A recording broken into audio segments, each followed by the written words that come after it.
Olá, pessoal!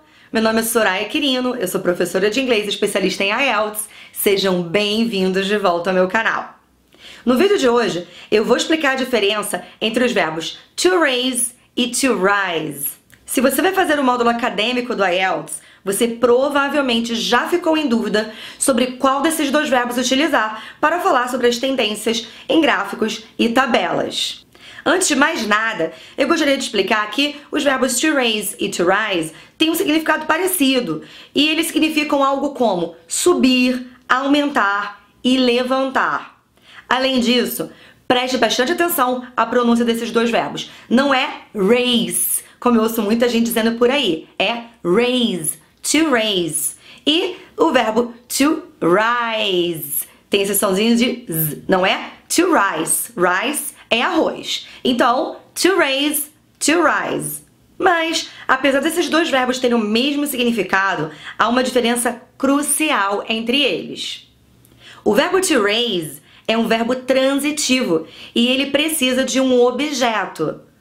You raise something ou something raises something else. Então, você, o indivíduo, aumenta, levanta, sobe alguma coisa, ou uma outra coisa levanta, sobe, aumenta uma outra. Por exemplo, don't raise your voice, please.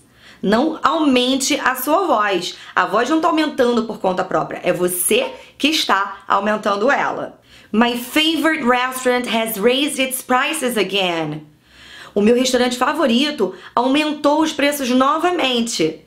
Então, os preços, nesse caso, não aumentaram por conta própria, por uma questão de mercado. Foi o restaurante, o dono do restaurante, que decidiu aumentá-lo.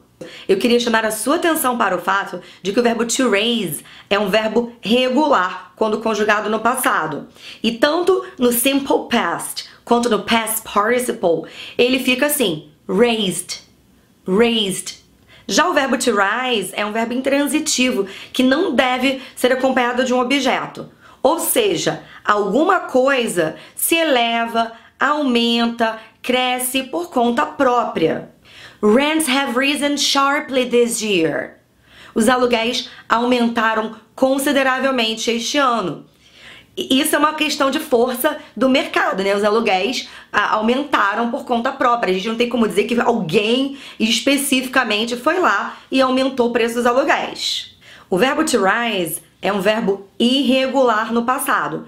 E ele fica com a conjugação assim: to rise, rose, risen. Até aqui tudo bem, eu tenho certeza que você já entendeu que o verbo to raise é um verbo transitivo e o verbo to rise é um verbo intransitivo. Mas afinal, qual desses dois verbos que a gente vai utilizar para falar sobre gráficos e tabelas na Writing Task 1 do IELTS Academic? Esses gráficos e tabelas geralmente mostram variações em preço, em consumo, por exemplo, no preço do petróleo ou no preço de um determinado produto. Nesse caso, a gente não tem como dizer que um determinado indivíduo foi lá e aumentou esses preços ou aumentou esse consumo. É mesmo uma questão de força de mercado. Então, nesse caso, você vai ter que utilizar o verbo to rise e não o verbo to raise. É isso, eu espero ter esclarecido essa dúvida e eu tenho certeza que depois desse vídeo você nunca mais vai cometer este erro. Obrigada por ter assistido e até a próxima!